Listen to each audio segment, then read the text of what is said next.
Ever since Virgin Voyages came into being, I wanted to know if cruise passengers like me are either too old, not party animal enough, or will simply feel out of place on the line. So when Virgin Voyages asked if I wanted to cruise on Scarlet Lady at their expense, I said definitely yes. It seemed a low-risk way to find out before splashing my own money on a longer cruise if any of this was true. Now, it didn't play out how I expected it to, but I did come away with the answers. By the way, if you're new here, welcome aboard. I'm Gary Bembridge, and I'm here to make it fun and easy to discover, plan, and enjoy unforgettable cruise vacations. My biggest concern, to be frank, was I was worried if I would be too old or if would stand out as one of the oldest on board. Now, I had, though, seen Virgin Voyages spokesmen increasingly in interviews denying the line was just for young millennials, but was for anyone who was young at heart. But of course, I wasn't really sure what that means, or certainly if I was one of those. But I figured if Virgin Voyages are asking me to cruise, that probably was at least one good sign on the age or the too old front. I also figured out that as they're an adult-only line, it may largely exclude a big chunk of people in their 30s and 40s anyway, because they're more likely to have kids. So it could mean the biggest group on board would be people post-kids, so older by definition. I also wondered, with Virgin Voyages being a premium line and fares definitely reflecting that, if that would make them appeal and certainly be affordable more to established cruise passengers like me, rather than perhaps the younger set. The fares, for example, include all dining, Wi-Fi, gratuities, fitness classes, and water, sodas and juices. It also struck me that Virgin is a brand that people around my age are the generation that grew up with them.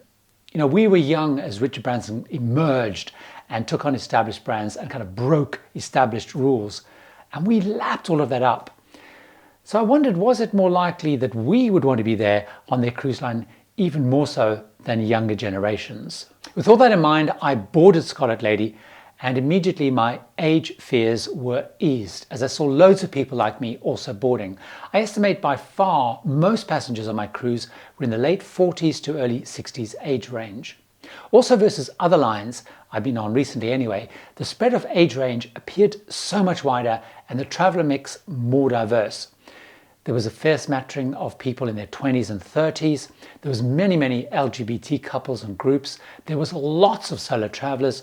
There was multi-generational families with grannies kind of well into their late 70s and older in tow.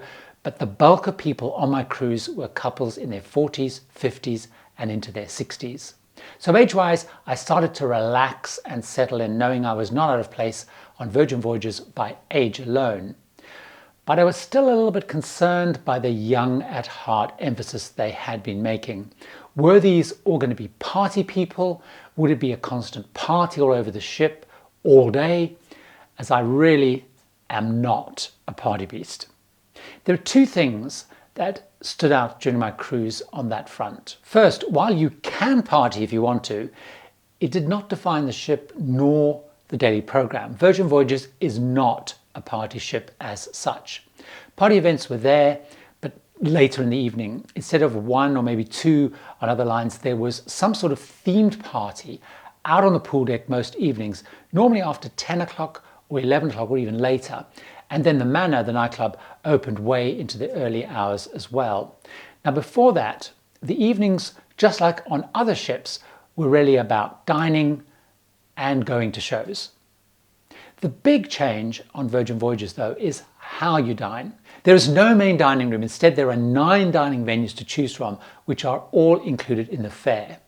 These are the Wake, a steak and seafood, Razzle Dazzle, vegetarian, the Test Kitchen, a sort of upmarket 6-course tasting menu, Pink Agave, Mexican, Gombay, a Korean barbecue, Extra Virgin Italian, the Dock, Mediterranean Meze, the Pizza Place, and the Galley, a food hall kind of buffet with 8 stations. So instead, it's like going specialty dining every night, or if you prefer, to the buffet. Now that suited me as I like the variety and being able to do that without the extra costs.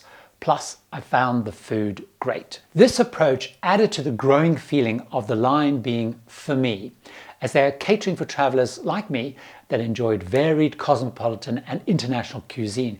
It's not basic, it's not plain food, and it's definitely not fast food. The shows helped too. They take place in the Red Room, a theatre space that gets changed around based on the show. The shows are not the usual cruise Las Vegas review style, but quirkier and edgier, like, for example, the acrobat-based Dual Reality. I like this shift, as I feel those usual cruise review shows are all a bit too similar, a bit dated, and felt again that this change was aimed at travellers like me who want something less predictable, more adventurous, and are tired of those themed review shows. Talking to other travellers, the liking of their shows on Virgin was not defined or different by age. It was all age ranges who enjoyed the shows. There was cabaret of some kind most nights in the Manor.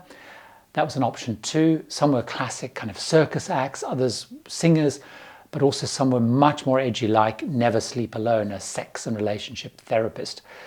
This one was more divisive, but again, that seemed more based on attitudes than age, as people kind of willing to get involved in the audience participation segments crossed all age groups. In fact, some of the more older age groups got involved, but the format of the evening felt very similar and is the same as on other cruises that I've been on anyway. Dinner, shows, drinks in bars with live music, or by having a flutter in the casino. And I headed to bed as the party people started that particular phase of their evening.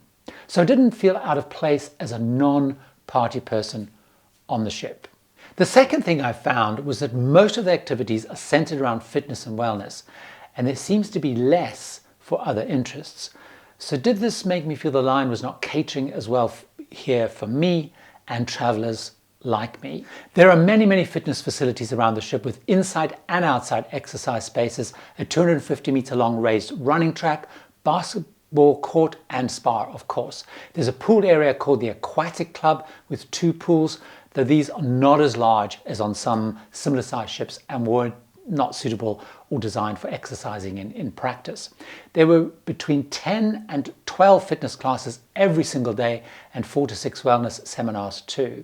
Now I like to work out on a cruise, and so this actually catered for me and fitted the way I cruise, and I actually really loved there was no waiting for equipment and lots of choice. However, there were definitely less non-fitness organized activities than on other traditional premium cruise lines, certainly on my cruise.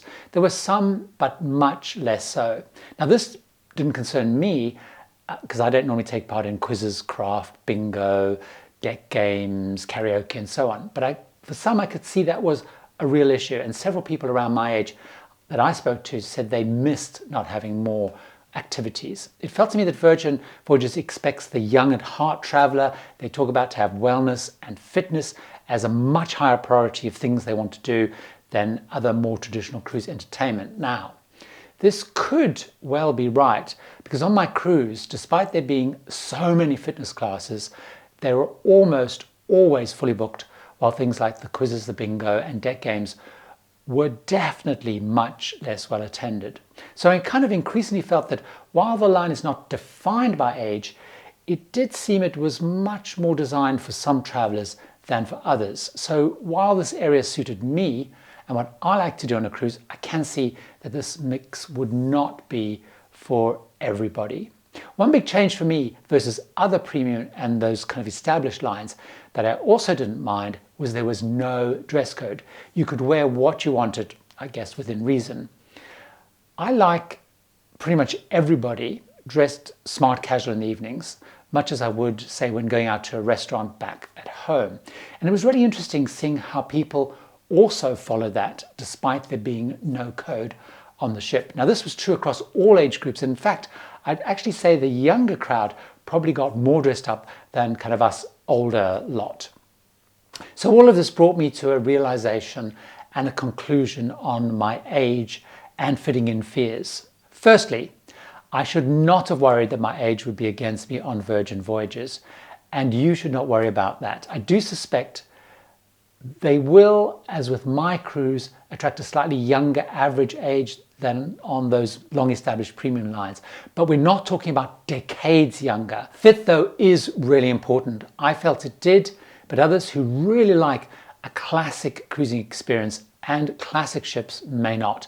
Those who prefer some form of dress codes, main dining rooms, where you can have a regular table, build a relationship with the same dining staff every night, have more classic menus rather than having to kind of book and navigate regional and themed specialty dining every night. And of course, where activities are less fitness and wellness focused, those people may not find this as good a match. Though this is not just an age thing, but a preference thing is what I came to realize. I like the dining options. I enjoyed the fitness focus. I liked the modern twists in the shows and entertainment, and I liked the energy. And I also liked that I did not have to be a party animal to have a good time on the line.